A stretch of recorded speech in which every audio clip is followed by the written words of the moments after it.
बिस्मिल्लाहिर्रहमानिर्रहीम, अस्सलाम वालेकुम, good morning and welcome to morning at home. उम्मीद है कि आप सबकी सुबह खुशगवार गुजर रही होगी और वीकेंड आपका अच्छा गुजरा होगा। जैसे कि आप जानते हैं, मॉर्निंग एट होम पे हमने शुरू की है अपनी जर्नी ऑफ सेलिब्रेटिंग पाकिस्तान। और वैसे तो हर लम्हे हर सेकंड जी चाहता है कि पाकिस्तान को सेलिब्रेट करें, लेकिन ये साल स्पेसिफ़िकली हमारे लिए एक बहुत मोन्यूमेंटल ईयर रहा। अगर हम मार्का हक़ की ही बात करें तो ये सिर्फ एक मुकाबला नहीं था, ये एक मिशन था। सच और झूठ के दरमियान, रोशनी और अंधेरे के दरमियान।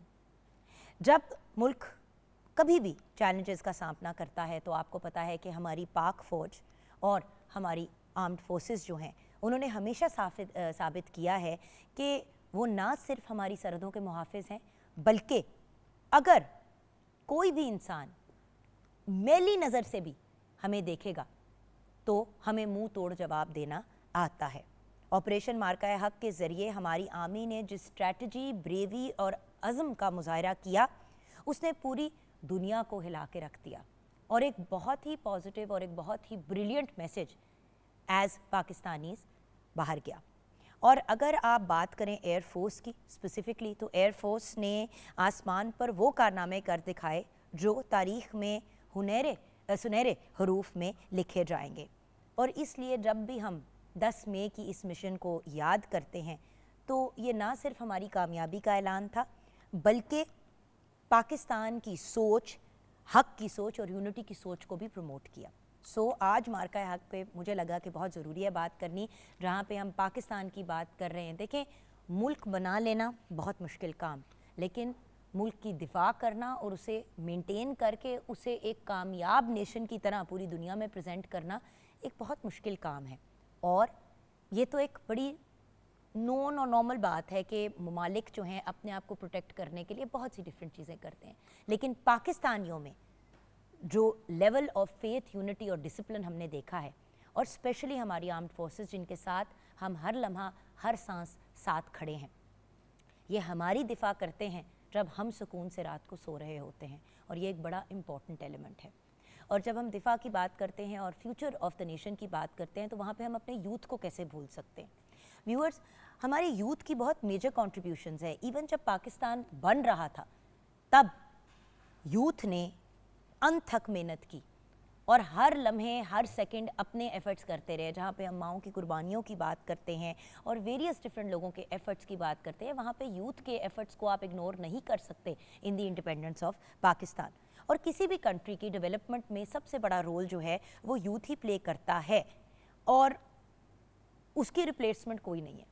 अब जैसे कि हमारे मुल्क में 67 टू 70% के बीच का कोई नंबर है, 65 टू 70% हमारी मुल्क में यूथ की पॉपुलेशन है, यानी कि 30 साल से कम उम्र के बच्चे बच्चियां हैं। अगर हम अपने यूथ को सही तरीके से अलाइन करते हैं, डिसिप्लिन के साथ आगे लेके चलते हैं, तो हमारा यूथ ना सिर्फ नेशनली बल्कि इंटरनेशनली पाकिस्तान को रिप्रेजेंट करता है और पाकिस्तान का नाम रोशन करता है। आज हमारे पास कुछ यूथ के ऐसे ब्रिलियंट रिप्रेजेंटेटिव्स होंगे। वैसे तो हमारे नौजवानों में बहुत से ऐसे यंग लोग हैं जो हीरो का दर्जा जो है वो डिज़र्व करते हैं। जैसे कि हम बात करें अगर अरफा करीम की, दुनिया की सबसे कम उम्र की माइक्रोसॉफ्ट सर्टिफाइड प्रोफेशनल MCP बनने वाली 9 साल की उम्र की बच्ची। देन अरशद नदीम की अगर हम बात करें, पाकिस्तान का फ़ख्र हैं, उन्होंने जैवलिन थ्रो में इंटरनेशनल लेवल पे नाम बनाया। अगर नू दस्तगीर बट की आप बात करें, वेट लिफ्टर, पाकिस्तान का नाम आपने भी नेशनल और इंटरनेशनल लेवल पे रोशन किया। फिर हमारी डिफरेंट टीम्स, ओलंपिक्स, उसके अलावा पाकिस्तान में जो इन्वेंशंस की जाती है, आप अगर देखें तो हमारे नौजवान अनबिलीवेबल लेवल की अचीवमेंट्स करते हैं। तो आज भी हम आपकी मुलाकात कुछ ऐसे अचीवर्स और ब्रिलियंट लोगों से करेंगे जिन्होंने नेशनल और इंटरनेशनल लेवल पे पाकिस्तान का नाम रोशन किया है और करने के बहुत से प्लान्स भी हैं। आइए किचन में रुख करते हैं, क्योंकि आज हम फोकस करेंगे सिंध पे। जैसे कि आप जानते हैं व्यूअर्स, जब हमने फ्राइडे को आगाज़ किया अपनी 1 अगस्त से अपनी सेलिब्रेशन ऑफ पाकिस्तान का, तो हमने सोचा 5 सूबों को ज़रूर कवर करेंगे। So the 5 provinces. पंजाब को हमने सबसे पहले कवर किया, और कोई रीज़न नहीं था, खुद भी पंजाबी हैं और हैं ही पंजाब में। अब नेक्स्ट स्टेप सिंध, तो आज हम सिंध पे बात करेंगे और किचन में भी शेफ़ आमना इलियास कुछ ऐसा ही आई थिंक तैयार करेंगे। अस्सलाम वालेकुम आमना। वालेकुम अस्सलाम। आमना, यूथ के बारे में क्या कहना चाहोगी? यूथ एक्चुअली बैकबोन होती है किसी भी नेशन की, और स्पेशली हमारे मुल्क में ऑब्वियसली जो एक इतनी हैवी परसेंटेज है यूथ की, और माशाल्लाह जितने मोटिवेटेड और जितने डिटर्मिन्ड हैं, इस मुल्क का फ्यूचर एक्चुअली यूथ के हाथ में है। तो इसके लिए स्पेशली एक फोकस्ड इसी एज से 60-70% अवाम को अगर आप प्रॉपर तरीके से इंगेज करके एक्टिवेट कर लेते हैं तो कौन सी चीज़ है जो वो अचीव नहीं कर कितना सकते। पॉजिटिव आपने नोटिस किया है कि हमारी गवर्नमेंट में उनको डेफिनेटली बहुत ज़्यादा खराज तहसीन पेश करना चाहूँगी, स्पेशली मरियम नवाज साहिबा को, हमारी chief minister Punjab, the first female chief minister of Pakistan all together, a brilliant woman. और मुझे उनकी सबसे अच्छी बात क्या लगती है कि वो सिर्फ एज अ लीडर नहीं सोच रही, वो एज अ मदर भी सोच रही हैं। यूथ के लिए इतनी अपॉर्चुनिटीज़ क्रिएट की जा रही हैं, इतनी अपॉर्चुनिटीज़ क्रिएट की जा रही हैं। कहाँ बात शुरू हुई थी लैपटॉप स्कीम्स और कुछ लोन से, और अब यूथ के लिए इतनी अपॉर्चुनिटीज़, इतने ज़्यादा मौके क्रिएट किए जा रहे हैं। आपने एंटरप्रेन्योरशिप की तरफ जाना है तो जाएं, स्कॉलरशिप्स की अपॉर्चुनिटीज़ हैं, लैपटॉप्स प्रोवाइड किए जा रहे हैं, हज़ारों चीज़ें की जा रही हैं कि हमारा यूथ जो है वो फोकस और डिसिप्लिन के साथ इंगेज हो और उसको आगे हम लेके चल पाएँ। वैसे तो सारे ही सूबे अपने अपने एफर्ट्स कर रहे हैं, बिल्कुल भी हम ये नहीं करेंगे कि सारा कुछ पंजाब ही कर रहा है, बट पंजाब में रहते हुए जो मैं विजुअली चीज़ें देख रही हूँ, I am very very impressed. Even Sindh की अगर हम बात करें तो सीएम सिंध ने भी बड़े एफर्ट्स किए हैं। ऑल ओवर पाकिस्तान हर बंदा अपने अपने सूबे को कोशिश कर रहा है कि पॉजिटिवली साथ लेके चले and as a collective Pakistan को। तो हम सबको अपने अपने एंड पे एफर्ट्स करने चाहिए। और देखें, हम सबके घर में कोई ना कोई यूथ का मेंबर या मेंबरान रहते हैं, चाहे वो हमारे बच्चे हों, नीसेस नेफ्यूज़ हों, छोटे भाई बहन हों। सो कोशिश ये करनी चाहिए कि उनको भी प्रॉपर तरीके से इंगेज करके इंस्पायर करें। और अगर आपको किसी अपॉर्चुनिटी का पता चलता है जो आपको स्टेट लेवल पे प्रोवाइड की जा रही है, whether it's a loan, whether it's education free का मौका, whether it's rickshaw schemes, whether it's motor bikes, whatever, जो भी चीज़ आपको पर्टेन करती है, आप सोचें कि घर बनाने के लोन्स यंग लोगों को दिए जा रहे हैं ताकि आगे जाके जब मुश्किल हो जाता है इस तरह से करना, उनके लिए आसानी पैदा हो जाए। पिछले दिनों हमारे शो पे इसी तरह कुछ सीनियर मेंबर्स ऑफ गवर्नमेंट आए थे और उन्होंने हमारे साथ शेयर किया था कि ऐसी अपॉर्चुनिटीज़ क्रिएट की जा रही हैं कि सस्टेनेबल हाउसिंग और सस्ती हाउसिंग जो है वो प्रोवाइड की जाए, और उसमें कोई एज का लिमिट नहीं है। So the point is apply किया जा सकता है, बहुत सी चीज़ें की जा सकती हैं। बात तो सिर्फ इतनी है ना, घोड़े को पानी तक ले जा तो सकते हैं, ज़बरदस्ती पानी नहीं पिला सकते। सो अब एफर्ट हम लोगों ने अपने एंड पे करना है। किचन में आज क्या बन रहा है? सिंध की सैर कर रहे हैं आज हम। जी, सिंधी स्पेशल है हमारा पूरा जो मेन्यू है। सबसे पहले तो सिंधी बिरयानी आप सब जानते हैं कि सबकी फेवरेट है, और सबसे पहले हम लोग वो रेडी कर रहे हैं। उसके साथ एक बहुत अच्छा सा स्नैक इनका होता है आलू टुक, वो रेडी करेंगे हम साथ। और मीठे में हम साथ में बनाएंगे मीठू लुलू, एक मीठी टिक्कियों की तरह की एक इनकी डिश होती है। तो हम सिंधी मेन्यू पे पूरा सिंधी मेन्यू पे जा रहे हैं। और व्यूअर्स, डेली जैसे कि हमने आप लोगों को भी कहा था कि हमारे साथ ज़रूर शेयर कीजिएगा ट्रेडिशनल खानों की तस्वीरें, बट ज़रूर शेयर कीजिएगा। जी मैं जैसे कि आयशा बोल रही हूँ, मुल्तान से बोल रही हूँ। ये मुल्तान की एक बड़ी ख़ास डिश है जो हमने घर पे बनाई थी। या बच्चे जो हैं वो मुल्तानी आउटफिट में तैयार हुए हुए हैं, बलोची आउटफिट में तैयार हुए, मतलब जो भी जहाँ से बिलोंग करता है। तो इसीलिए हमने आपसे भी रिक्वेस्ट की थी कि वीडियोस एंड ऑफ कोर्स हमारे साथ तस्वीरें ज़रूर शेयर करें हमारे व्हाट्सएप के नंबर पे। ओके, और आज हम बाय द वे तस्वीरें आते जाते व्यूअर्स आपको दिखाएंगे भी, ठीक है। तो ये तो हो गया किचन का मामला। अब आ जाते हैं एक और ज़रूरी काम की तरफ। व्यूअर्स, कुछ भी चल रहा हो, आपको पता है कि हम अपनी ग्रेट पर्सनैलिटीज़ को ट्रिब्यूट देना बहुत ज़रूरी समझते हैं, क्योंकि जो लोग अब हमारे साथ नहीं भी हैं उन्होंने भी तो कॉन्ट्रीब्यूशंस की हैं। तो आज हम बात करेंगे अखलाक अहमद साहब की। और अखलाक अहमद साहब सभी जानते हैं, एक बहुत ही बेहतरीन आर्टिस्ट, लेजेंड्स में आपका नाम आता है। 4 अगस्त है और अखलाक अहमद साहब की आज डेथ एनिवर्सरी है। आप एक रिनाउंड प्लेबैक सिंगर थे। अखलाक साहब वैसे तो दिल्ली में पैदा हुए, मगर आप माइग्रेट करने के बाद आपने 1960 में as a stage singer singing का आगाज़ किया। आपने बहुत स्ट्रगल की और 1970 में 1990 में एज प्लेबैक सिंगर आपने बहुत पॉपुलैरिटी हासिल की। आपके फेमस गानों में सोना ना चांदी, ना कोई महल है, देन सावन आए सावन जाए जैसे सॉन्ग्स शामिल हैं। आपकी डेथ 4 अगस्त 1999 को लंदन में हुई। दुआ है कि अल्लाह पाक आपके दर्जात को बुलंद फरमाएगा, आमीन। और व्यूअर्स, हम करेंगे ये कि ब्रेक की तरफ जा रहे हैं। ब्रेक से जब वापस आएंगे तो कुछ हल्ला गुल्ला, कुछ इन्जॉयमेंट। हमारे पास सिंध के लिए एक बड़ा प्यारा सा ट्रिब्यूट भी है जो हमने तैयार किया है, वो भी आपको दिखाएंगे। आप हमारे साथ रहिएगा। पाकिस्तान जिंदाबाद।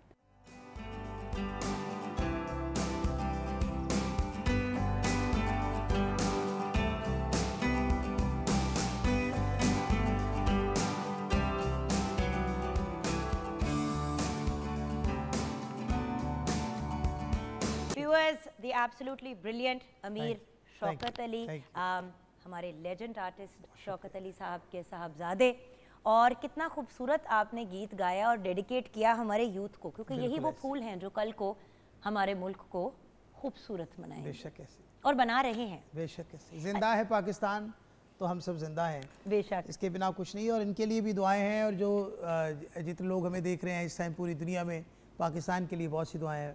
दुआ है अल्लाह पाक इस मुल्क को बद नज़रों से महफूज रखे और बहुत आगे तक लेके जाए। आमीन।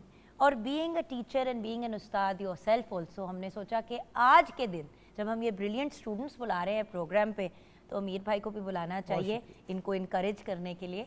और हम हमेशा यंग लोगों को कहते हैं कि ये लोग ट्रिब्यूट पेश करें बड़ों को। तो एक चीज़ जो मेरे ख्याल से थोड़ी बदलनी चाहिए वो ये है कि कोई भी इंसान अचीवमेंट करे, चाहे वो 6 साल का बच्चा क्यों ना हो, उसको सेलिब्रेट करना हम सबका फ़र्ज़ है। बहुत ज़रूरी। और खुशियाँ बांटने से ही बढ़ती हैं। एंड आज हमारे साथ 4 बहुत ही ब्रिलियंट यंग लोग हैं। हमारे साथ है ज़रार तारिक। ज़रार तारिक ने इंटरनेशनल इकोनॉमिक्स ओलंपियाड IEO में ब्रॉन्ज़ मेडल जीता है। 17 साल की उम्र है और TNS के स्टूडेंट हैं। अस्सलाम वालेकुम ज़रार। वालेकुम सलाम। क्या हाल है बेटा? बिल्कुल ठीक है, आपने? Lovely to have you on the program. Thank you so much. Then we have with us the very very brilliant Sarim Haseeb, जिनके बाल मेरे बेटे हमज़ा की तरह के हैं और इनको बनाना यकीनन मुश्किल होता होगा, लेकिन बड़े खूबसूरत बाल हैं। सो सारिम हसीब हमारे साथ हैं। इन्होंने ब्रॉन्ज मेडल जीता है IEO 2025 में, again 17 years old and from TNS। Class fellows हो? Yes. कैसे हो सारिम? I'm good.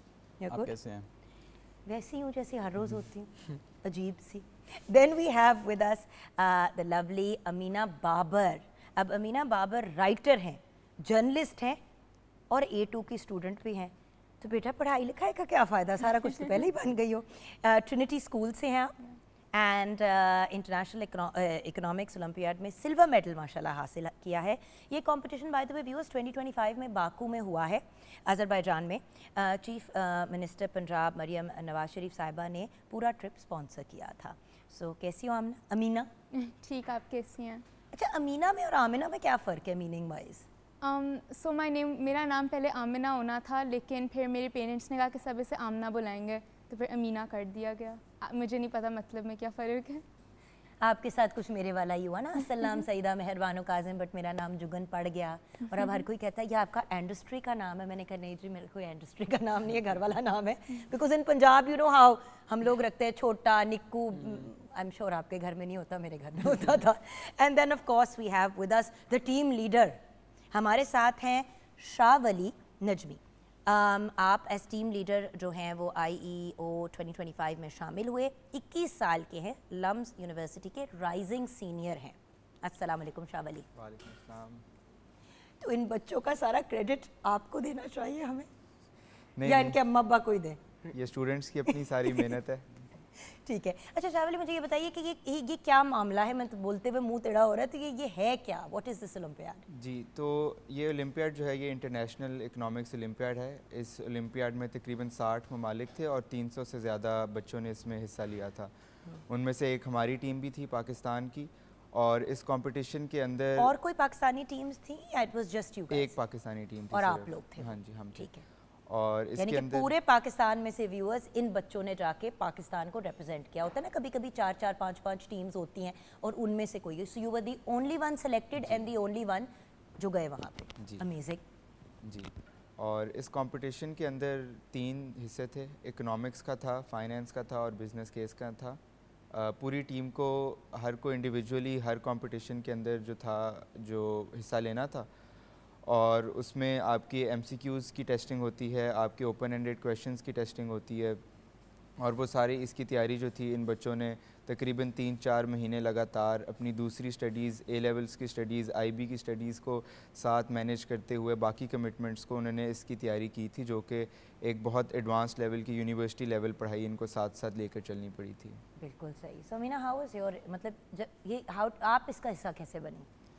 तो मुझे मेरे स्कूल के थ्रू पता लगा था एक कंपटीशन, और ये पाकिस्तान नेशनल इकोनॉमिक्स कंपटीशन, जो बेसिकली क्वालिफाइंग राउंड था पाकिस्तान में अगर हमने पाक टीम में जाना था IEO के लिए। तो जब मुझे मेरे थ्रू स्कूल के थ्रू पता लगा और ड्रीम 3 भी ऑर्गेनाइज़ कर रहा था, तो आई वाज लाइक इसके अंदर हिस्सा लेना चाहिए। मैंने थोड़ा सा ऑनलाइन खोला कि इसके एग्जैक्टली प्रेप मटेरियल्स क्या हैं, और फिर जब टेस्ट हुआ तो उसके बाद हम लोग क्वालिफाई कर गए।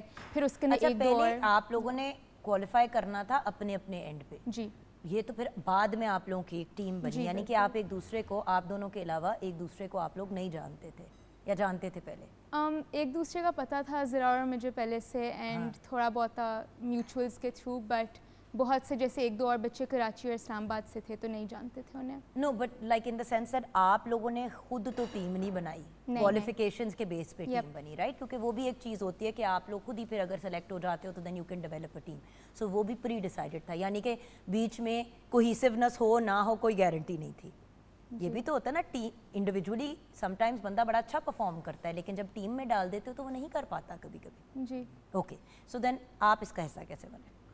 तो बेसिकली मैं तो हर दूसरे महीने ऑनलाइन वैसे भी सर्च करता हूँ लैपटॉप पे टेस्ट के लिए, ओलंपियाड्स के लिए। मैंने पिछले साल भी इंटरनेशनल कैंगरू मैथ कंपटीशन में पार्टिसिपेट किया है, क्योंकि बहुत पढ़ने का शौक है। नहीं, एक नलायक होस्ट के सामने बैठे हो, बड़ी के सामने बैठे ना एक्साइटेड हो जाती। मैं कहा बेट मगर क्यों बेटे? अच्छा, so normally this is like something that you do for, but why? एक होता है ना, एक व्हाई होता है। Some people do it for fun, other people do it because they feel like मैंने मैक्सिमम चीज़ें करनी है before I end up getting to college. आपकी मोटिवेशन क्या थी? दोनों ही।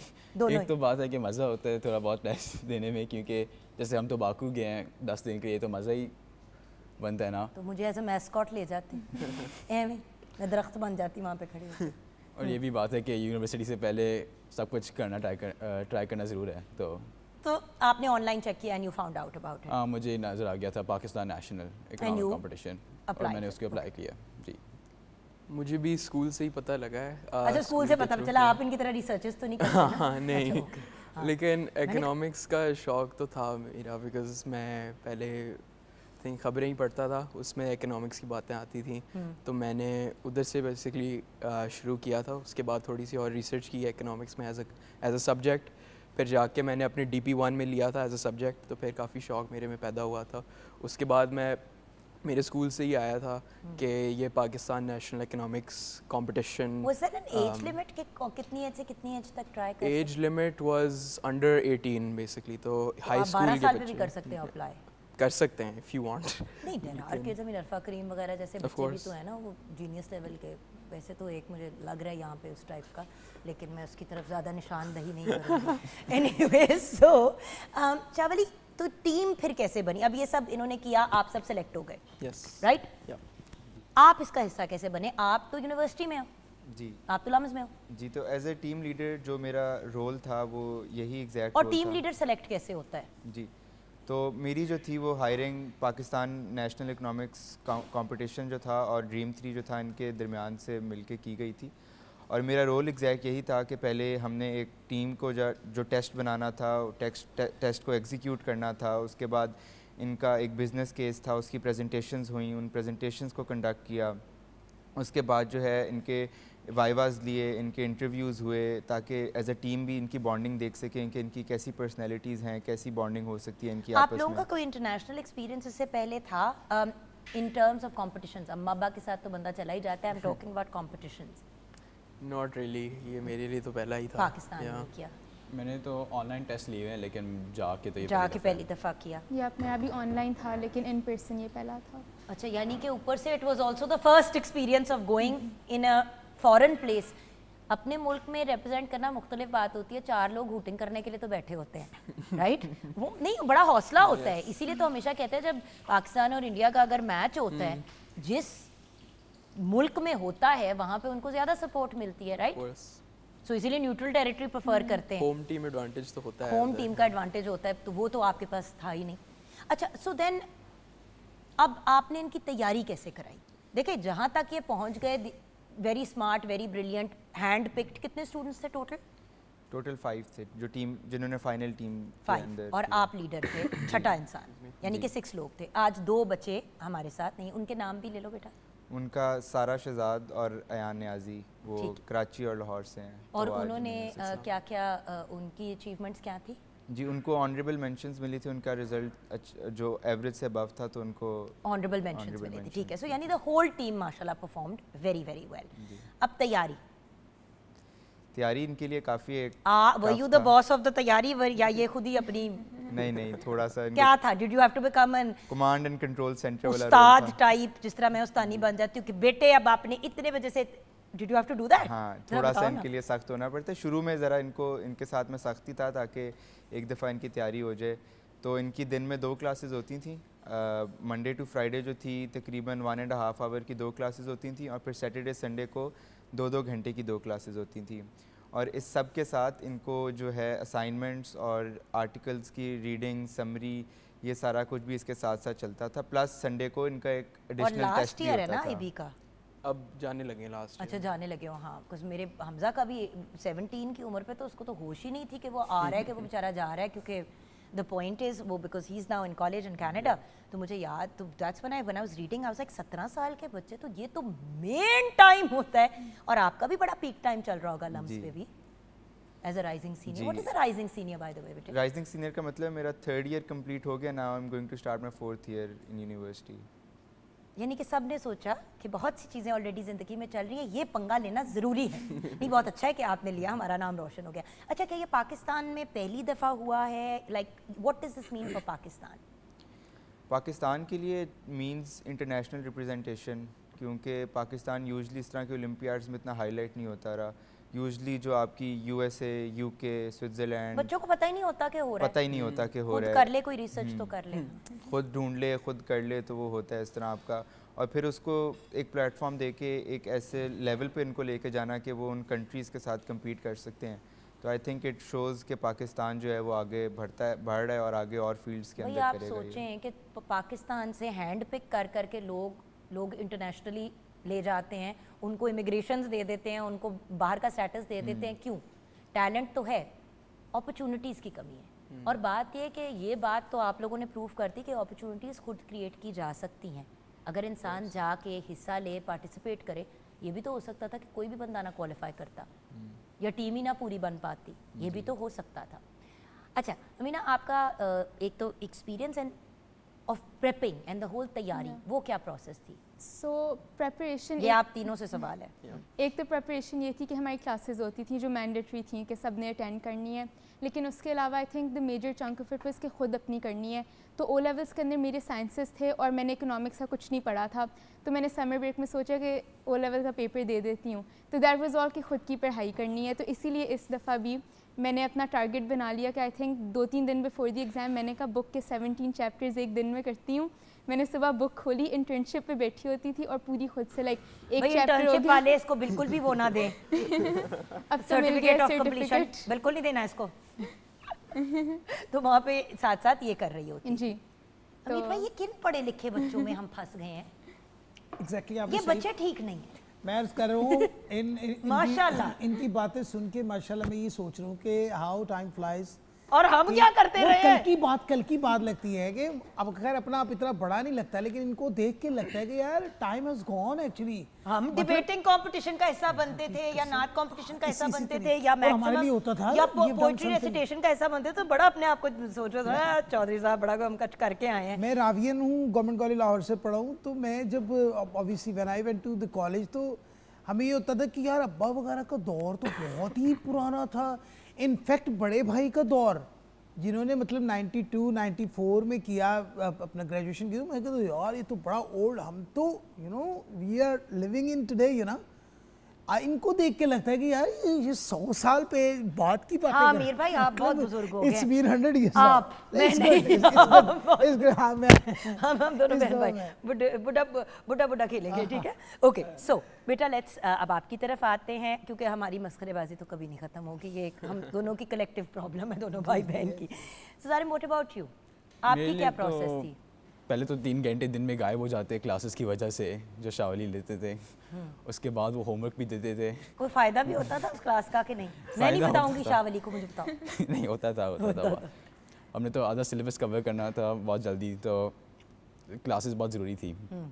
इसके अलावा मेरे वैसे भी समर के बाद असली में एग्ज़ाम्स होने वाले हैं स्कूल में, उसमें भी मैं इकोनॉमिक्स ही लेता हूँ स्कूल में, तो उसके लिए भी मैंने अलग से तैयारी करनी थी। तो मैंने ऐसे साथ में हर रोज़ कोई 4 घंटे लगा के पढ़ाई कर ली पूरी। Awesome.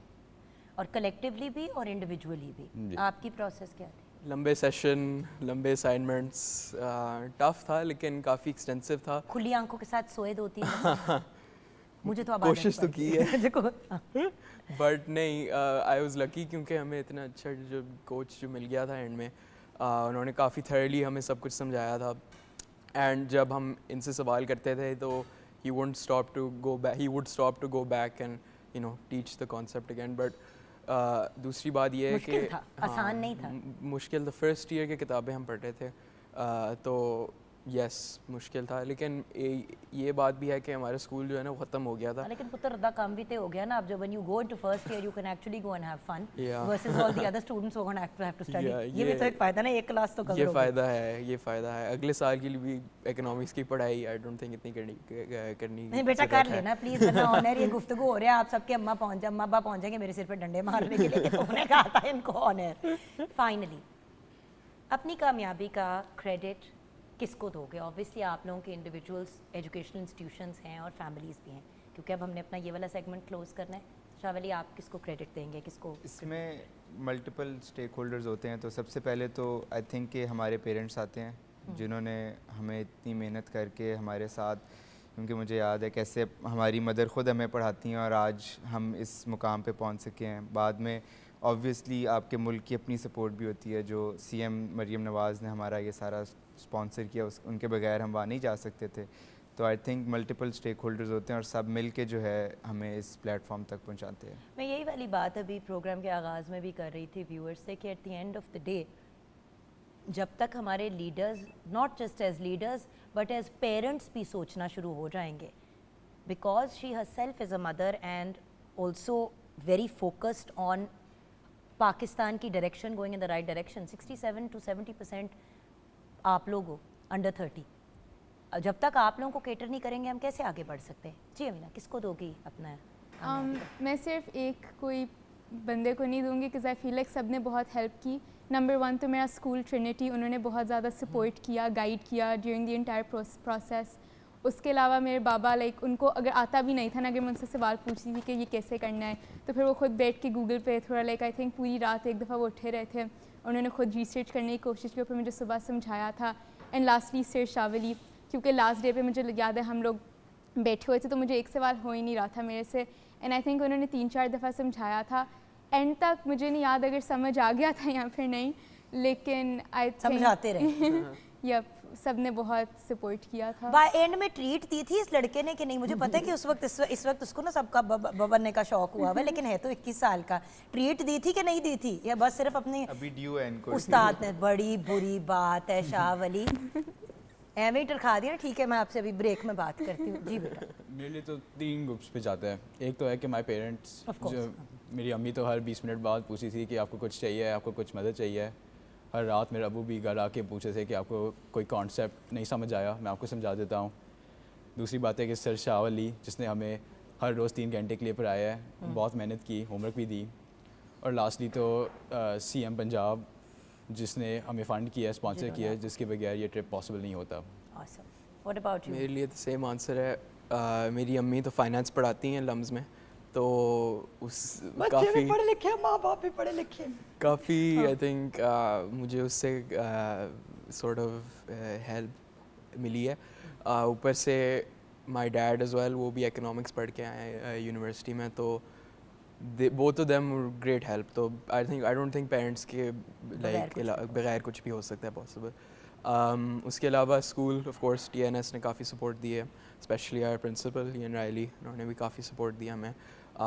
Sir Shravali of course, again I said लंबे सेशन, लंबे असाइनमेंट्स, पर लेकिन काम तो आगे थे. नोटिस करें कि लंबे के ऊपर ज़्यादा फोकस है, तो कोई खास ये खुशी से बात नहीं की जा रही शावली. नहीं I mean रिजल्ट तो आया ना, रिजल्ट तो तो that's you guys did an amazing job. आपको बहुत बहुत मुबारक हो अमीर भाई और मेरी तरफ से और पूरे पाकिस्तान टेलीविज़न नेटवर्क की जानिब से. और मैं स्पेशली इयन रायली साहब का, Ian I'd like to say thank you to you for introducing me to such brilliant young people. सच्ची बात है, एक मैसेज पे बात हो रही थी और मुझे तस्वीरें भेजी गई कि यार ये बच्चे हैं माशाल्लाह, ये वो. मैंने कहा यार दे आर ब्रिलियंट. मैंने कहा ये टीवी पे आएंगे. ये तो एक by the way generally mister Riley ने मुझे तस्वीरें भेजी कि देखो पाकिस्तान में what level of achievements and all of you guys and even the other 2 students जो आज हमारे पास सेट पे नहीं है. और मुझे उन्होंने कहा, तो मैंने उनको कहा कि इयन हम इनको बुला सकते हैं प्रोग्राम पे, और उनका बहुत बहुत शुक्रिया for facilitating us, managing us. Shravali, obviously your team, a lot of credit goes to you because अपना तो काम किया सो किया, इनको भी साथ लेके चलना. And of course guys you did a fabulous job. खुश रहो, आबाद रहो, एंड इंशाल्लाह I hope to see you here again and again for various achievements. So viewers, यहाँ पे हम ब्रेक की तरफ जाएंगे और ब्रेक से जब वापस आएंगे तो सिंध को ट्रिब्यूट पेश करेंगे. आप हमारे साथ रहिएगा.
जी हाँ, welcome back from the break. Viewers, आपने देखा कि हमने कोशिश की कि एक नन्ना मुन्ना सा ट्रिब्यूट सिंध को पेश करें, लेकिन इतना बड़ा सिंध हम इतने से हम कैसे कर सकते हैं, लेकिन कोशिश ज़रूर कर सकते हैं. अमीर शौकत अली खुद भी एक लेजेंड के बेटे हमारे साथ है अमीर भाई. तो आज अमीर भाई, क्योंकि हम सिंध की सैर करने लगे हैं, तो आइए उन लोगों की तरफ बढ़ते हैं जो आज एज एक्सपर्ट्स हमारे साथ हैं. चांडियो अनवर अजीज़ हमारे साथ हैं, पहले भी हमारे प्रोग्राम का हिस्सा रह चुके हैं और जब भी आते हैं सिंधी अजरक ज़रूर अपनी इस बहन को पहनाते हैं, जैसे कि मैंने पहनी हुई है. सो बहुत बहुत शुक्रिया और अस्सलाम वालेकुम. वालेकुम सलाम. Historian, columnist, renowned as the ambassador of Sindhi culture in Punjab also. यानी कि हैं तो पंजाब में, लेकिन सिंध के कल्चर को रिप्रेजेंट करने से गुरेज नहीं करते एक लम्हे के लिए भी. और आज हम सिंध की हिस्ट्री के बारे में आपसे और बाकी लोगों से भी जानेंगे. Then we have with us a brilliant writer, columnist and poetess, हमारी बहुत ही प्यारी दीदी रुबीना राजपूत साहिबा हमारे साथ हैं. अस्सलाम वालेकुम मैम. वालेकुम सलाम. बहुत अच्छी लग रही है माशाल्लाह, और हेड टू टो सिंध को आप भी रिप्रेजेंट कर रही हैं माशाल्लाह. अच्छा, ये वो वाली बात ना व्यूअर्स जो मैंने आपसे पहले भी शेयर की थी कि सिंध जाएं तो हर बच्चा जो है, जो सिंधी है, वो सिंधी बोलना जानता है, माँ बोली जानता है. सबके पास अपने ट्रेडिशनल आउटफिट्स भी होंगे, ये सारी चीज़ें होंगी. पंजाब में ये जब हमने लास्ट टाइम बात की तो मैंने आपको एक कंपैरिजन दिया था कि ये कदरें कम हो चुकी है चीज़. आजकल तो हैरान कुन बात है कि बच्चों का कोई फेस्टिवल या कोई चीज़ घर में हो रही होती है तो माँ बाप कहते हैं आए है हमारे पास तो शलवार कमीज़ नहीं है, हम कहाँ से जाके लें. तो अपने ट्रेडिशनल जो उन इलाके के ड्रेसेस हैं उनकी तरफ तो रुझान ही नहीं होता. सो बात यह है कि जब तक इन चीज़ों में बच्चों को एंगेज नहीं करेंगे, फ्यूचर जनरेशन कैसे जानेगी हमारे कल्चर और हमारी तहजीब के बारे में. और कल्चरल एक्सपर्ट मंसूर अली सुमरो हमारे साथ हैं. अस्सलाम वालेकुम. मंसूर साहब, आपसे ही बात का आगाज़ करते हैं और इस तरफ वापस चलते हैं. फिर मुझे बताइए मंसूर साहब, जब हम सिंध की बात करते हैं तो आप तो कल्चर के शदाई हैं. बिल्कुल. तो बताइए हमें. मैडम, जैसा कि सब जानते हैं, हर सूबे की एक अपनी अहमियत है और ये जितने भी सूबे हैं या मुख्तलिफ फ्लावर्स हैं, फूल हैं जो एक गुलदस्ता बनाते हैं। पाकिस्तान ओवरऑल बहुत खूबसूरत है, लेकिन एंथ्रोपोलॉजी भी यही कहती है कि अपने खित्ते से प्यार एक फितरी जज्बा है। तो सिंध की, since I am born in Sindh, तो I can know about the culture of Punjab और सिंध एज़ वेल। तो सिंध की जब भी बात होती है तो एक जो आउटस्टैंडिंग या डिस्टिंग्विश जो चीज़ मुझे महसूस होती है या जिस पे मैं फ़ख्र महसूस करता हूँ, वो ये है कि सिंध की मट्टी में आजिज़ी है, बर्दाश्त है। और चूँकि आप महावीर जो अशोका की हिस्ट्री है उससे लेके आप जाएंगी तो वहाँ से वो जो सूफ़ी इन्फ्लुएंस जो कल्चर है ना, उससे बाकी चीज़ें जन्म लेती हैं। वहाँ का लिबास, वहाँ के बोलने का अंदाज़, वहाँ के सोचने का अंदाज़, वो असल में उनकी जड़ें जो हैं वो सूफ़ीज़म में हैं, वो सेंट्स में हैं, सूफ़ी हजरात जो हैं। तो जो एक खुसूसन जो चीज़ जो पूरे कल्चर पे हावी है वो है सिंध की आजिज़ी में उनकी मेहमान नवाजी आ जाती हैं। ये सारी चीज़ें उनकी आपकी लिबास में, हर चीज़ें में वो मिलेंगी। तो अच्छा, ये जो अजरक पहनाने का मैडम ट्रेडिशन है, ये इसके पीछे क्या कहानी है? जी, अजरक जो है हमारे सिंध की पहचान है। अजरक जैसे हर कौम की अलग अलग कोई पहचान होती है, अजरक जो है हमारे सिंध की पहचान है और हम लोगों की शान है। हम जो है अजरक जो है सबको, इसलिए जिसको इज़्ज़त देनी होती है अजरक पहनाते हैं। और आजकल तो आपको पता है कि हमारे सिंध में टोपी अजरक डे भी मनाया जाता है, इसलिए ताकि हम अपने कल्चर को फ़रोग़ दे सकें। ये हमारे कल्चर की पहचान है, इसलिए हमें जो है, और बहुत ही खूबसूरत ये है एक हमारी चादर, और जो है इसलिए जो है हमें से बहुत ज़्यादा पसंद करता है सारे और खित्तों क्या में। ये क्योंकि ज़्यादातर हमने मर्द हजरात को पहनाते हुए देखा है एक दूसरे को, तो क्या ख़वातीन भी एक दूसरे को पहनाती हैं? जी जी, बिल्कुल पहनाती हैं, ख़वातीन भी पहनाती हैं। ये जो अजरक है, मुझे ये नवाबशाह के कॉलेज में उनकी प्रिंसिपल ने पहनाई थी, वहाँ पे मुझे चीफ गेस्ट बनाया था। तो ये ख़वातीन भी पहनाती हैं क्योंकि हमारे यहाँ इज़्ज़त की निशानी समझी जाती है। तो ज़ाहिर है हम अपनी इज़्ज़त, तो ज़ाहिर आपको पता है, मतलब एक शेयर करने वाली बात आ जाती है ना कि जी I am sharing my respect with you, ये लीजिए। बिल्कुल वही वाली आजिज़ी वाली बात उधर अजरक में भी आ गई। अच्छा, तो सर हिस्ट्री से आपसे आगाज़ करते हैं and then will go down, क्योंकि मैम जैसे कि आपने कहा कि तहरीक पाकिस्तान में सिंध का बहुत बड़ा रोल था। जी, सिंध ने पास किया था, बिल्कुल रेजोल्यूशन सिंध में ही सबसे पहले हुआ था। जो हमारे GM सईद साहब हैं, वो भी असम्बली में थे सिंध की, तो उन्होंने 26 जून को यही पास किया था बिल्कुल पाकिस्तान के लिए। और दूसरी बात है, कायद आज़म भी हमारे सिंध के हैं, हमें इस बात पर भी फ़ख्र है। माशाल्लाह। बट खैर, सिंध, बलूचिस्तान, पंजाब, KPK, गिलगित बल्तिस्तान है तो सब हमारा प्यारा पाकिस्तान, उस गुलदस्ते की जिसकी सर आपने बात की। जी सर, हिस्ट्री ऑफ सिंध। सब कौमों की एक हिस्ट्री होती है। ये जो धरती है, इस धरती पर जितने भी इंसान रहते हैं वो किसी न किसी कौम से वाबस्ता है। हमें इस बात पर फ़ख्र है। और पाकिस्तान वो खुशकिस्मत ख़ित्ता है दुनिया में जिसको दुनिया की अजीम तरीन सिविलाइजेशन, इंडस सिविलाइजेशन की धरती मिली है। इंडस सिविलाइजेशन आपको पता है कि तिब्बत के पहाड़ों से लेकर पूरे KP के हिस्से से लेकर पूरा पंजाब यहाँ के और सिंध का हिस्सा, यानी कि मोहनजोदड़ो, हड़प्पा और टेक्सला की ये जो हज़ारों सालों की सिविलाइजेशन है, ये हमारी है। यानी कि इसकी नेशन के वारिस हम हैं, ये कौम हम थी। हमने मज़ाहब तब्दील किए मगर हम ही हैं इस धरती के वारिस, इस मुल्क के वारिस। पाकिस्तान जब बनता है तो उसमें मुख्तलिफ़ सूबों का, मुख्तलिफ़ इलाकों का अपना जो किरदार है, उसमें सिंध का किरदार ख़ास तौर पर बहुत शानदार और ज़बरदस्त है। पाकिस्तान के बनाने के हक़ में जो मुस्लिम लीग की सबसे पहली करारदाद पास हुई है वो 1938 में ये कराची में हुई है, जहाँ पर मोहम्मद अली सिंधी साहब, शेख मोहम्मद अली सिंधी साहब ने पाकिस्तान के हक़ में एक नए आज़ाद वतन के लिए करारदाद पास की। और उसके बाद सब्ज़ारे सबसे बड़ा इजलास जो मुस्लिम लीग का हुआ वो फिर मंटो पार्क लाहौर में होता है, जहाँ पर हमारा अजीम मीनार पाकिस्तान बना हुआ है। वो भी एक सियासी पार्टी की तरफ से मुतालबे और करारदाद थी, मगर एक आइनी करारदाद जहाँ पर मुतालबा नहीं, जहाँ पर फैसला किया जाता है, वो सिंध असेंबली की करारदाद है जो 1943 में पेश की गई है। और उसमें एक आज़ाद वतन के लिए किसी भी आइनी इदारे की तरफ से पास की गई पहली आइनी करारदाद यानी कौम का फ़ैसला वो सिंध से आता है और फिर सारे के सारे ममालिक ये सूबे इकट्ठे होते हैं। मगर पाकिस्तान बनने के बाद पाकिस्तान को सबसे पहला कैपिटल मिलता है, वो भी सिंध में कराची में मिलता है। तो सिंध का अदबी, सिंध का तारीख़ी, सिंध का सियासी किरदार, सिंध का जो हिस्टोरिकली और उसमें जो किरदार है पाकिस्तान के लिए वो बहुत शानदार है। इसके बाद भी पाकिस्तान बनने के बाद भी अगर आप देखें तरक्की में अगर हम हिस्सा डालते हैं, ऑयल गैसेस से लेकर मिनरल्स तक, इस वक्त जो तरक्की का एक नया दौर इंशाल्लाह तो पाकिस्तान के लिए शुरू होने वाला है, जो पाकिस्तान का रोशन मुस्तकबिल नज़र आ रहा है, वो भी हमें यानी कि टंडो मोहम्मद खान, ठट्टा और झंपीर के ज़मीनों से निकलता हुआ नज़र आ रहा है।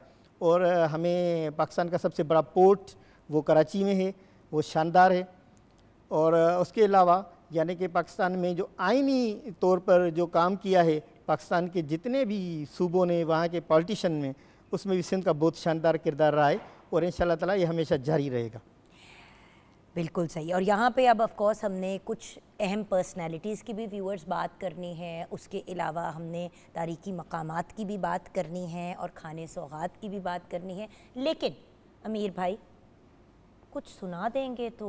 नहीं, उससे पहले अगर आप इजाज़त दें, जी एक दो चीज़ें मैं कोड करना चाहूँगा। मुझे सिंध जाने का बाबा इत्तेफाक हुआ एक दो मरतबा।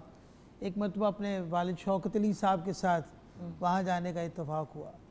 मैंने पाकिस्तान काफ़ी ट्रैवल किया है, लेकिन जो आजिज़ी, जो मोहब्बत, जो वेलकम का एक मुनफरिद और दरवेशी वाला अंदाज़ मुझे सिंध में मिला है। मुझे याद है, अगर आप मुझे इजाज़त दें, मुझे याद है कि अब शौकत अली साहब वॉज हॉस्पिटलाइज्ड, तो हम वहाँ पे थे और हमें उन्होंने वहाँ पे कमरा दिया हुआ था। तो हमने डेली जब उठना तो आप बिलीव कीजिए, मतलब इस तरह लगता था जिस तरह कोई फिल्म का कोई सीन चल रहा है या कोई ये स्क्रिप्टेड है सारा कुछ। लोग वहाँ पर लाइन लगा के खड़े होते थे, साईं हम शौकत खान के लिए नाश्ता लेके आए। लोगों की एक तादाद, किसी ने थर्मोस पकड़ा हुआ है चाय भरा, कोई अपने घर से नाश्ता लेके आया है, कोई अजरक लेके आया है। इतनी मोहब्बत दी है सिंध ने कि इस बात को भी तकरीबन 4.5-5 साल होने वाले हैं। आप बिलीव करें, वो जादू हम आज तक नहीं भूल सके। कोई शक नहीं। और मेरा तो बड़ा बेटा हमजा पैदा भी सिंध में हुआ है माशाल्लाह। एक्चुअली तो हमजा इज अ कराचीआइट और वो सिंधी है और वो टेक्निकली सिंधी है। उस्ताद शौकत अली साहब का पंजाब में और ख़ासतौर पर पाकिस्तान में बहुत बड़ा किरदार है। और आप सबको पता होना चाहिए कि सिंध में गैर सिंधी सबसे ज़्यादा फ़नकार अगर किसी को सुना जाता है वो उस्ताद शौकत अली साहब थे। और उस्ताद शौकत अली साहब आखिरी, अल्लाह ताला उनको गरीक रहमत करे, आखिरी दिनों में जब उसकी तबीयत सही नहीं थी तो सिंध के आवाम ने उनको वहाँ के हॉस्पिटल लेकर गए और वहाँ पर उसको बचाने की कोशिश की। मैं वहीं पे था जी, उनके साथ ही था। वो प्यार, वो चाहत और वो वेलकम का जो सिंध की तरफ से था, पूरे पाकिस्तान से था। लेकिन मैं आपको एक बात बताऊँ, ये चीज़ आपकी, ये तो मैंने खुद भी एक्सपीरियंस किया। मुझे याद है मैं एक दफ़ा SIUT में थी, कौन क्या उसमें मैं नहीं पढ़ना चाहती, मैं यूजुअली नहीं अपने बच्चों की चीज़ें उस तरह से डिस्कस करती, बट कोई एक ऐसा इंसिडेंट था जिसकी वजह से मुझे SIUT में ऑलमोस्ट 10-12 दिन रहना पड़ा। अब आपको भी पता है कि वो ट्रस्ट हॉस्पिटल है, वहाँ पे कोई प्राइवेट रूम्स नहीं है, कोई चीज़ नहीं है। जो भी SIUT जिसने देखा हुआ है उससे एग्जैक्टली द सेम थिंग। किसी को नहीं पता था कि मैं कौन हूँ, क्या हूँ। 10-15 साल पुरानी बात है। अगर पता भी था तो इंसानियत के बेस पे बहुत। आप तो बात करें एक लेजेंड की, मैं तो एक आम औरत थी अपनी फैमिली के किसी मेंबर को देखने के लिए। वो लोग देखते, वो वहाँ पे जो लोग रेगुलर आते, ज़्यादा लंबी देर से वहाँ पे थे ना, अब वो देखें कि ये यहीं पे बैठी हुई है, मतलब सुबह से लेकर रात तक बैठी होती है। बीच में 2 घंटे के लिए जाती थी जब मिलने की इजाज़त होती थी दूसरे लोगों को, तो मैं जाके नहा धो के वापस आ जाती थी। तो कोई हफ्ता 10 दिन डेली नाश्ता, दोपहर का खाना, कोई बंदा चाय पी रहा है अपनी थर्मोस से तो इसी तरह के बेटे पियोगी। मतलब जो मैंने सिंध में देखा है, टू बी वेरी ऑनेस्ट, आपने ये चीज़ पॉइंट आउट की तो मुझे भी अपना एक्सपीरियंस याद आया कि मतलब हम कराची सोचते हैं, एक्चुअली बिसाइड्स कराची, और कराची तो कॉस्मोपॉलिटन सिटी है। एक्चुअल सिंध का कल्चर देखना है तो जेन्युइन, मतलब लड़काना में किसी से जाके मुलाकात करें या उन इलाकों में करें, हैदराबाद साइड पे जाते, तब आपको पता चलेगा कि एक्चुअली कितने खुले दिल वाले, प्यार करने वाले।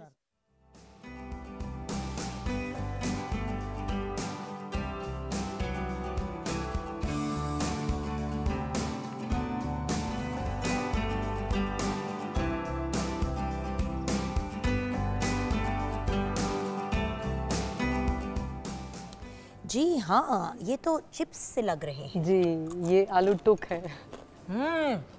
ज़बरदस्त। ये क्या है? ये बड़ी मज़ेदार सी इनकी डिश है। ये आलू को हम स्लाइस कर लेते हैं, बिल्कुल इनको हम आलूओं को स्लाइस करके फ्राई कर लेते हैं। उसके बाद फिर हम इसको निकाल लेते हैं। फ्राई करने के बाद फिर हमने इसको थोड़ा सा ग्लास या कोई भी बाउल लेके उससे प्रेस कर देना है। ये देखिए हमने इनको थोड़ा सा प्रेस कर दिया और उसके बाद अगेन हमने इनको फ्राई कर लेना है क्रिस्पी होने तक। एंड देन इनके ऊपर एक बड़ा मज़ेदार सा हमने मसाला, थोड़ा सा लेमन जूस, चाट मसाला, थोड़ा सा धनिया पाउडर, नमक, ये और आप इसी तरह भिंडी भी बना सकते हैं। आपने देखा होगा कि छोटी छोटी वो पीसेस काट के भिंडी के उनको भी डीप फ्राई करके इसी तरह मसाला लगा के उसको सर्व एज अ स्नैक सर्व हो जाती है। एज अ स्नैक भी सर्व होता नहीं, बट अगर आप भिंडी उस तरह कुरकुरी भिंडी सफेद चावल पे भी डाल के खाएं तो बड़े मजे की होती है दाल के साथ। अच्छा, देन सिंधी बिरयानी है जी। साथ में हमारे पास मिठू लुल्लू भी रेडी है, सैलेड है, रायता है, पूरा सिंधी हमारा कुजीन जो है वो रेडी हो गया।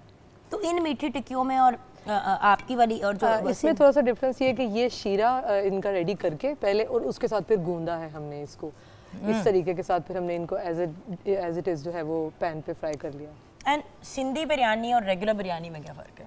इसमें एक तो आलू भी डलता है बिल्कुल, और स्पाइसेस का थोड़ा सा आ जाता है कि इसमें ज़रा हम अच्छे स्पाइसेस डालते हैं, थोड़ी सी स्पाइसी होती है। बिल्कुल, लाल मिर्च भी है, ग्रीन चिली भी है। आई थिंक पुलाव ज़्यादा पंजाब की चीज़ है। जी बिल्कुल, बिरयानी और वो ज़रा कम स्पाइसी होता है, ये ज़रा ज़्यादा होता है। ऑसम, इट्स अ ब्यूटीफुल दस्तरखान, थैंक यू सो मच।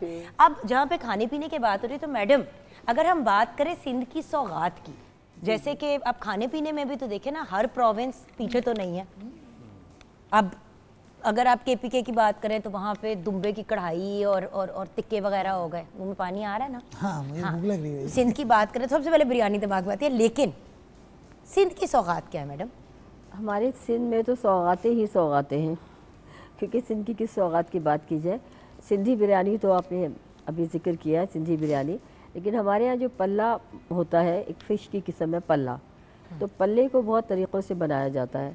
पल्ला सेके बनाते हैं, पल्ले का पुलाव होता है, बहुत बेहतरीन किस्म की बनता है बिरयानी। मछली होती है ये? जी, मछली पल्ला होता है, वो होती मछली किस्म है, लेकिन हम उसे पल्ला बोलते हैं। तो वो होता है बहुत बेहतरीन किस्म का। और दूसरी हमारे जो गोठों में ख़वातीन बनाती है, बुसरी कहते हैं उसे, घी, खालिस जो घी होता है, असली घी और गुड़ या शक्कर, और उसके साथ एक रोटी बनाई जाती है आटे के साथ, बुसरी बोलते हैं। वो बहुत अच्छी होती है। मैंने ये चीज़ें क्यों नहीं खाई और मुझे क्यों नहीं, एक्सक्यूज़ मी, इतना कराची में वक्त गुजारा, क्यों नहीं किसी कराची के सिंधी पर्सन ने मुझे ये चीज़ें खिलाई? मैंने सिंधी बिरयानी के अलावा, सच्ची बात है मैडम, ये जो आप चीज़ें कह रही हैं नहीं ट्राई की।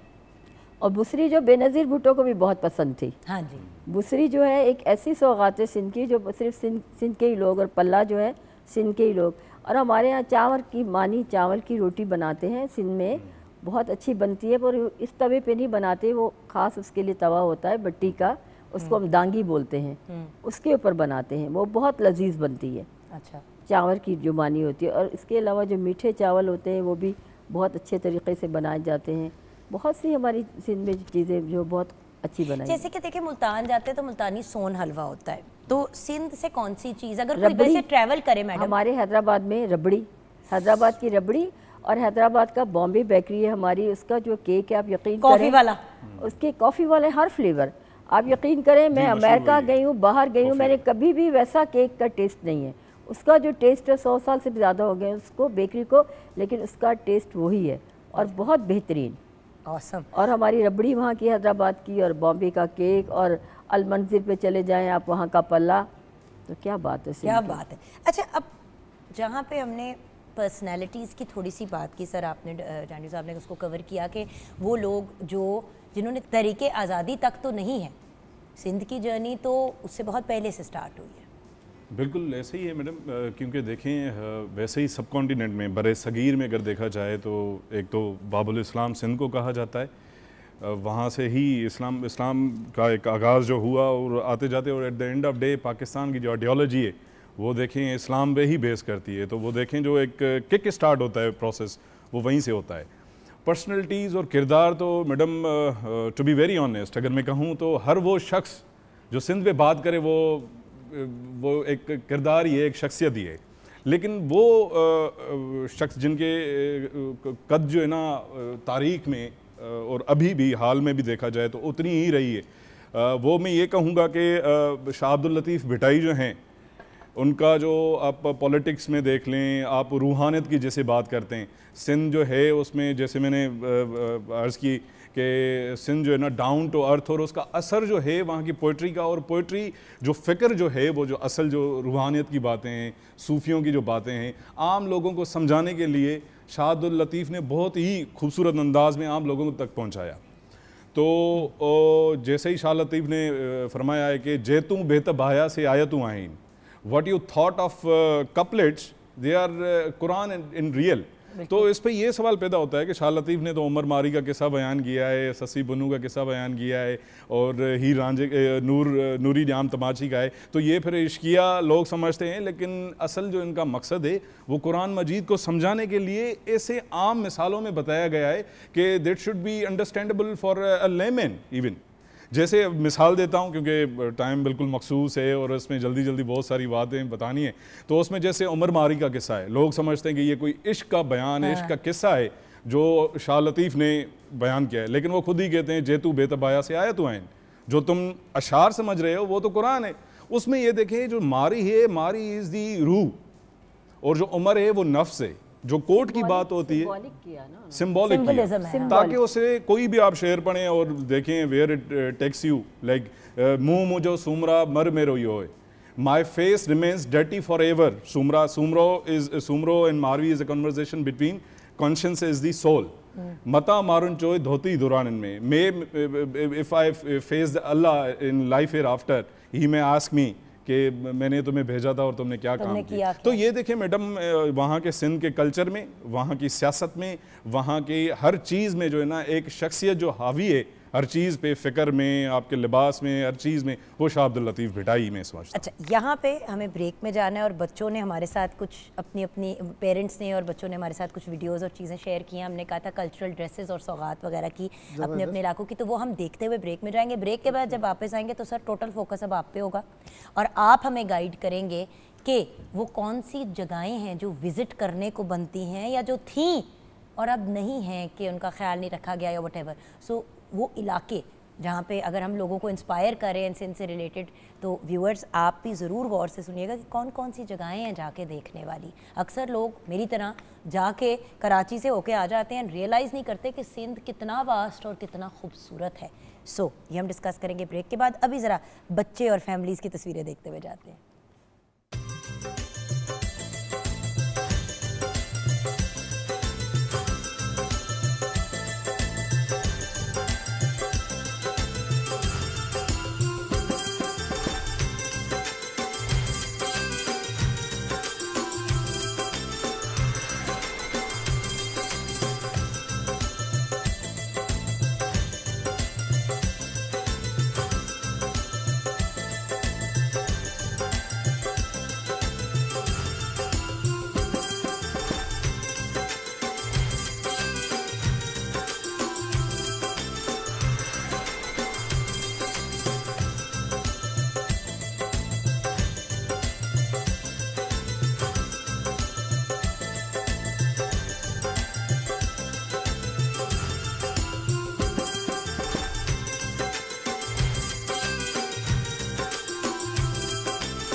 Welcome back from the break viewers. हमारे साथ चांडियो भाई भी हैं, चांडियो अनवर अजीज़ जो हिस्टोरियन कॉलमिस्ट हैं, then Rubina Rajput a brilliant writer, poetess and columnist, and then of course Mansoor Ali Soomro cultural expert, और मैं तो कहूँगी सूफीज़म एक्सपर्ट भी हैं ये कुछ हल्के हल्के मुझे लगा है।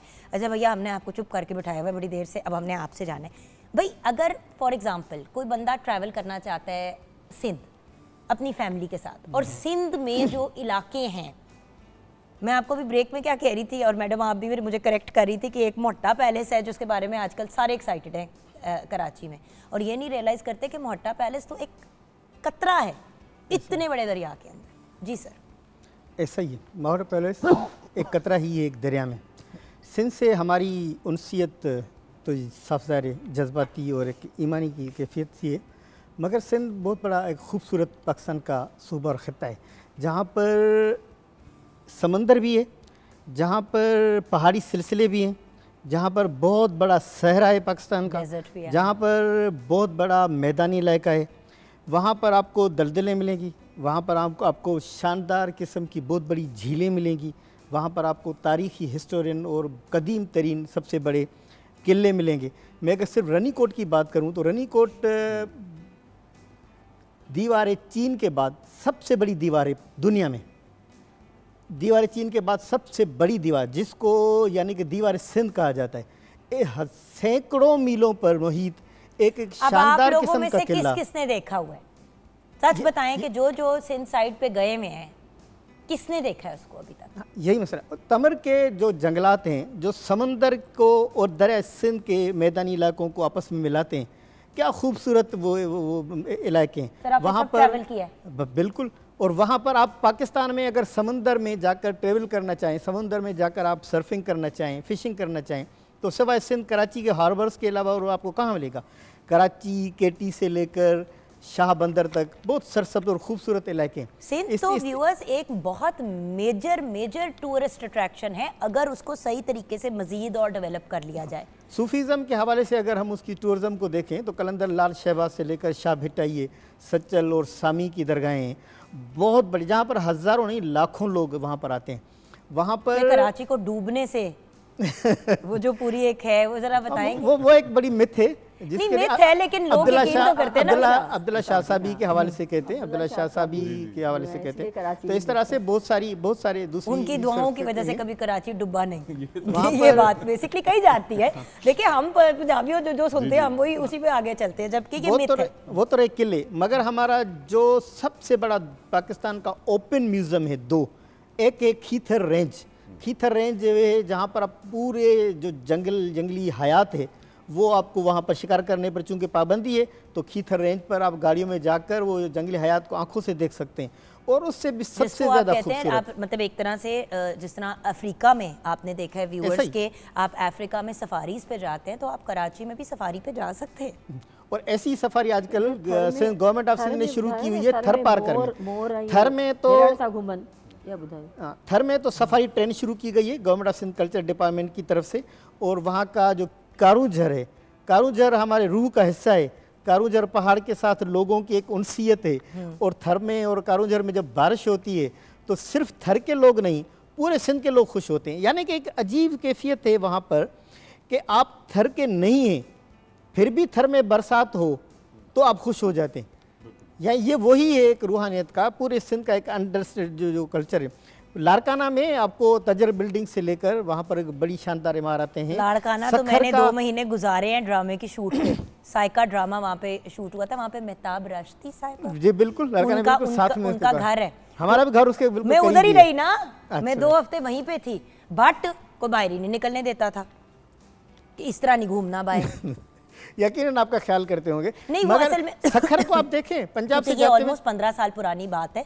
उस वक्त थोड़े से हालात टाइट थे, अब तो लाड़काना इतना डेवलप हो गया है माशाल्लाह, वहाँ पे होटल्स इतने अच्छे हो गए हैं, बहुत अच्छा हो गया। लाड़का सखर एक बहुत शानदार किस्म का एक ऐसा शहर, मेरे ख्याल में पाकिस्तान या दुनिया में ऐसा शहर, एक ऐसा शहर जिसके अंदर से एक दरिया बहता है और 7 बड़ी झीलें यानी 7 बड़ी ये कैनाल्स गुजरती हैं। एक टेम्स की नदी है जो लंदन को खूबसूरत करती है, एक नदी होती है जो शहरों को खूबसूरत करती है। यहाँ पर 7 नदियाँ हैं जो सखर के अंदर से गुजरती हैं। और वहाँ का लैंसडाउन पुल से लेकर वहाँ पर जो सत्यों का आस्थान है, वहाँ पर एक बड़ा खूबसूरत है जिसको कहते हैं नीह जबल, एक पहाड़ है जो बिल्कुल बीच में ऐसे मिला हुआ है और बड़ा खूबसूरत है। उसको महबूब का पहाड़ कहा जाता है और मोहब्बत करने वाले अक्सर लोग वहाँ जाके मोहब्बत की कस्में उठाते हैं। बहुत खूबसूरत इलाका है, सो क्यूट। तो ये और वहाँ की इदारे, वहाँ की यूनिवर्सिटीज़, वहाँ की जो आप म्यूज़ियम्स हैं, हमने नेशनल म्यूज़ियम तो सुना होगा, सिंध म्यूज़ियम, सिंधालॉजी, आपने बायोलॉजी फिजियोलॉजी तो सुना होगा, मगर सिंथोलॉजी एक इंस्टीट्यूट है। लेकिन भैया इसमें थोड़ा सा हमारी जो ऑडियंस और हमारे जो व्यूअर्स हैं और जो पाकिस्तानी अवाम है, देखिए व्यूअर्स, पूरी दुनिया में जब इंसान ट्रैवल करता है तो सबसे पहले या एटलीस्ट सिर्फ फहरिस्त होता है कि आप जाके वहाँ के अजायब घर यानी कि उनके म्यूज़ियम्स को देखें। हमारे यहाँ इतने म्यूज़ियम्स हैं, लेकिन एक्सक्यूज़ मी, हम लोगों के अपने अंदर अब ये कल्चर ख़त्म हो गया या ये ट्रेडिशन ख़त्म हो गया कि अजायब घर जाना है। देखें, अगर आपको अपनी हिस्ट्री और कल्चर के बारे में ही नहीं पता तो फिर आपको किस चीज़ के बारे में पता है? इससे दुनिया जहान की आपको नॉलेज पता है, आपको पता है कि कोलंबस ने अमेरिका को डिस्कवर किया था, लेकिन क्या आपको पता है कि किन लोगों ने पाकिस्तान बनने में एफर्ट्स किए? और अगर प्रोविंसेस की बात करें और अगर आप सिंध से बिलोंग करते हैं, क्या आपको सिंध की हिस्ट्री, उनकी पर्सनैलिटीज़, उनकी सौगात, उनके इलाके, उनकी एक सोच, कल्चर का एक जनरल ट्रेंड, जैसे कि आपने कहा आजिज़ी, क्या अजरक वाली बात, ये सारी चीज़ें आपने एक्सपीरियंस की हैं? और अगर नहीं की तो ज़रूर करें, जाएं अपनी फैमिलीज़ के साथ, पाकिस्तान का टूरिज़्म करें। जो हर किसी को जोश चढ़ा होता है कि जी हम पाकिस्तान से बाहर जाएं, सारी ज़िंदगी की जमा पूंजी जमा करके सिर्फ दुबई 4 दिन के लिए चक्कर लगाना है, तो आप अपने मुल्क की तो पूरी, मतलब एक ट्रू ट्रैवलर पहले अपने मुल्क को डिस्कवर करता है और फिर किसी और को। थैंक यू सो मच भैया, so kind of you. Thank you so much आपका मैडम, और प्यारे भाई आपका भी बहुत बहुत शुक्रिया। Thank you so much for joining us. सलामत रहें। और पीटीवी का हमेशा पाकिस्तान की आज़ादी के हवाले से जितनी भी तकरीबात होती हैं, प्रोग्राम होते हैं, बड़े शानदार होते हैं। आपके गुज़श्ता प्रोग्राम में हमने देखा, उम्मीद है कि आज का भी अच्छा होगा और आपके लिए आगे के लिए भी और केपीके में भी और बलूचिस्तान वाले में भी आप हमें हेल्प कर रहे हैं, कहना चाहिए, जो कर रहे हैं उनको क्रेडिट देना चाहिए। So thank you so much. देखिए व्यूअर्स, ये कलेक्टिव एफर्ट होता है एज ए नेशन। जब हम साथ आगे बढ़ेंगे ना, तो तब ही हम एक सुपर पावर के लेवल पे अपने आप को पहुंचा सकते हैं। पहले हमने बात की यूथ को एंगेज करने की, अब हम बात कर रहे हैं सिंध की। प्रोविंसेस का अपना एक बहुत बड़ा और बड़ा इंपॉर्टेंट रोल है, और इसका ये मतलब नहीं है कि कोई भी प्रोविंस अपने कल्चर को छोड़ के जस्ट पाकिस्तान की तरफ जाए। आप अपने कल्चर और अपनी माँ बोली और अपने इलाके को भी रिस्पेक्ट दें, और याद रखें कि आते हैं हम अम्ब्रेला के अंदर जिसका नाम है पाकिस्तान। बिल्कुल। सो यहाँ पे अपने शो को कंक्लूड करेंगे। अमीर भाई, मैडम द ग्रेट, मैं ये सोच रहा था कि अगर पंजाब सुथरा है तो फिर सिंध सुरीला है, सिंध सखी है, और सिंध दरवेशी से भरा हुआ है। और मेरा पाकिस्तान है ही बड़ा खूबसूरत, और हमारे बुज़ुर्गों ने हर सिटी में, हर सूबे से मोहब्बतें ली हैं, वहाँ मोहब्बतें ही बांटी हैं। और ये हकीकत है, मैं आई विटनेस हूँ। सिंध से जितनी मोहब्बतें मिली हैं, मेरे पास अल्फाज नहीं है। अल्लाह पाक इस मुल्क को सलामत रखे, और इसके हर शहर को, हर सूबे को मालिक ता क़यामत ऐसे आबाद रखे। ओवर टू यू भैया। Thank you. आपके साथ शो कंक्लूड करेंगे। थैंक्स।